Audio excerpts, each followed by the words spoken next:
జనసేన పార్టీకి అనేక సలహాలు ఇచ్చి విసుకుపోయారు. సో మీరు వైఎస్ఆర్ కాంగ్రెస్ పార్టీలో చేరారు. ఆయన ప్రయాణం కూడా వైఎస్ఆర్ కాంగ్రెస్ పార్టీలో ఉంటుందా? మా నాన్నగారు 2009లోనే ఆయన ప్రజారాజ్యం పార్టీ ఎలక్షన్స్ అయిపోయిన తర్వాత ఆయన పూర్తిగా రాజకీయాల నుంచి విరమించుకోవడం జరిగిందండి. ఆ రోజు ఆయన పూర్తిగా రాజకీయాల నుంచి ప్రత్యక్ష రాజకీయాల నుంచి విరమించుకుంటూ కేవలం ఎవరికైనా సలహాదారు కిందో లేకపోతే విశ్లేషణ కిందో మాత్రమే నేను కొనసాగుతానని చెప్పడం జరిగిందండి. ఈరోజు ఆయనకి 88 సంవత్సరాల వయసు.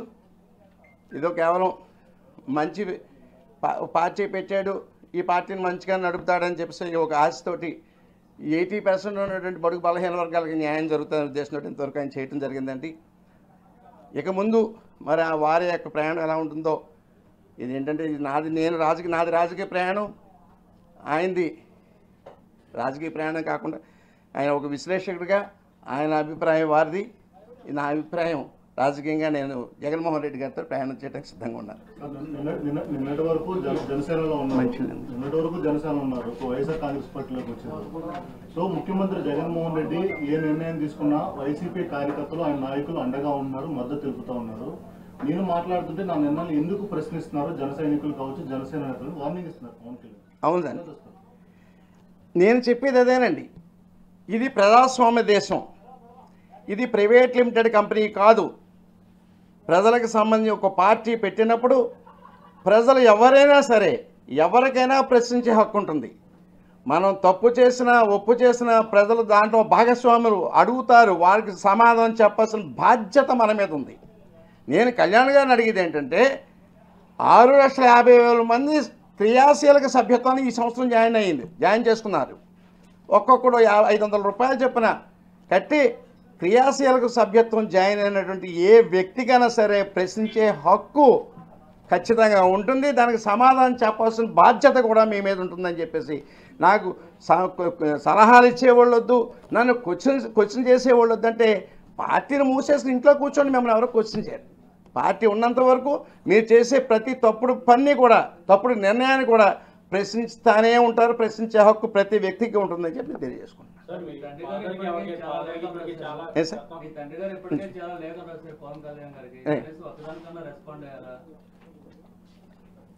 రాతపూర్వకంగా ఎప్పుడు రెస్పాండ్ అవ్వలేదండి.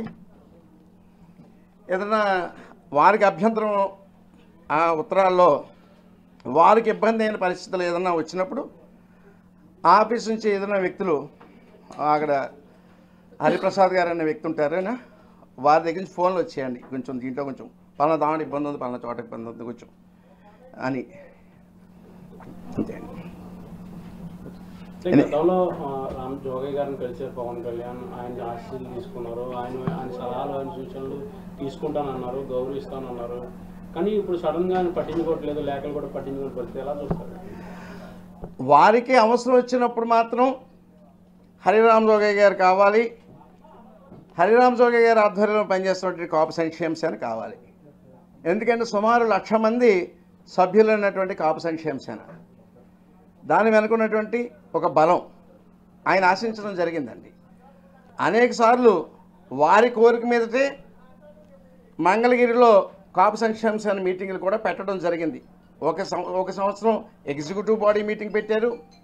ఒక సంవత్సరం అంటే రీసెంట్గా ఈ మధ్యకాలంలో ఒక 1 year బ్యాక్ అంటే మా మచిలీపట్నం మీటింగ్కి 2 days బిఫోర్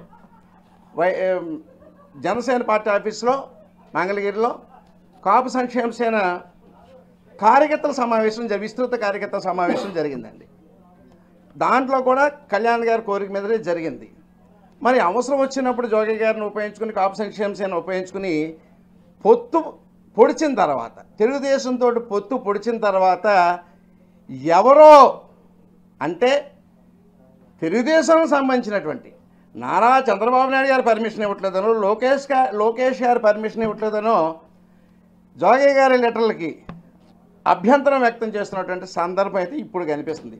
ఆ రోజు పనికొచ్చినటువంటి సలహాలు, సూచనలు, అవసరాలు ఈరోజు ఎందుకు వెగటగా అనిపిస్తున్నాయని నేను ప్రశ్నిస్తున్నాను పవన్ కళ్యాణ్ గారిని. ఆ రోజు మంచి, ఈరోజు అదే జోగయ్య గారు ఏమైనా వైఎస్ఆర్సీపీ కోవర్ట్గా ఉన్నారా, లేకపోతే ఇంక వేరే పార్టీకి ఏమైనా కోవర్ట్గా ఉన్నారా? మీ మంచి కోసమే కదా ఏం చెప్పినా. మీరు ముఖ్యమంత్రిగా అవ్వాలని కోరుకున్నారు. అంతేగాని మీరు ఎవరినో ముఖ్యమంత్రిగా చేస్తానంటే దానికి ఆయన ఒప్పుకోలేదు. అదే కదా మీ యొక్క మీకు బాధ కలిగిన విషయం అదే కదండి. ఎవరినో మీరు చేద్దాం అనుకున్నారు, దాంట్లో మరి మీ ఏ రకమైన లబ్ధి మీకు చేకూరిందనేది ఆ భగవంతుడి ఎరుక. ఆ యొక్క లబ్ధి ఏ లబ్ధి కోసం మీరు ఆయనకి ముఖ్యమంత్రిగా చేయడానికి, ఆయన కొడుకున్న ముఖ్యమంత్రిగా చేయడానికి సంసిద్ధులయ్యారో ఆ సందర్భంలో జోగయ్య గారి ఉత్తరాలు మీకు వెగట అనిపిస్తున్నాయి, ఆయన సలహాలు మీకు వెగట అనిపిస్తున్నాయి. కాబట్టి ఇప్పుడు సలహాలు ఇవ్వనవసరం లేదని మొన్న 28వ తారీఖు మీటింగ్లో బాహాటంగా 88 సంవత్సరాల వయసులో ఆయన చేస్తున్నటువంటి ప్రయత్నాన్ని కూడా వయసు చూడకుండా, గౌరవం చూడకుండా, స్థాయి చూడకుండా మాట్లాడే జోగయ్య గారి గురించి, ముద్రగడ పద్మనాభం గారి గురించి అనేక మంది సలహాలు ఇస్తున్న పెద్దలందరినీ కూడా ఉద్దేశించి అగౌరవంగా, అమర్యాదగా చంద్రబాబు నాయుడు గారి సమక్షంలో వారి యొక్క ముఖంలో ఆనందం చూడటం కోసం మీరు మాట్లాడిన మాటలు రాష్ట్రంలో ఉన్నటువంటి బడుగు బలహీన వర్గాలందరూ కూడా వీడియోలో తిలకించడం జరిగింది. సార్, వచ్చే 2 నెలల ఎలక్షన్స్లో, 2 నెలల్లో జరగబోయే ఎలక్షన్స్లో మీ యొక్క స్నేహానికి, మీ యొక్క లోపాయి గారి ఒప్పందం ఏం జరిగిందో కానీ మీ యొక్క స్నేహానికి తగినటువంటి ప్రతిఫలం రాబోయే 2 నెలల్లో జరగబోయే ఎలక్షన్స్లో ఈ రాష్ట్ర ప్రజలు, ముఖ్యంగా బడుగు బలహీన వర్గాలు తీర్పుని ఇవ్వబోతున్నారు. సిద్ధంగా ఉండండి పవన్ కళ్యాణ్ గారు.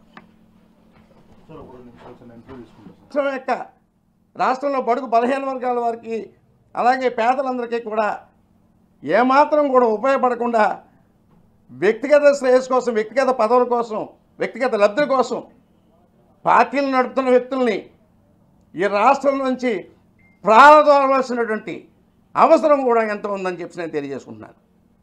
ఈ కార్యక్రమంలో నాకు సహకరించినటువంటి మిత్రులు దేవేంద్ర గారికి ప్రత్యేకంగా ధన్యవాదాలు తెలియజేసుకుంటూ, మరొక్కసారి వైఎస్ఆర్సీపీ పార్టీలో నాకు స్థానం కల్పించి నన్ను ముందుకు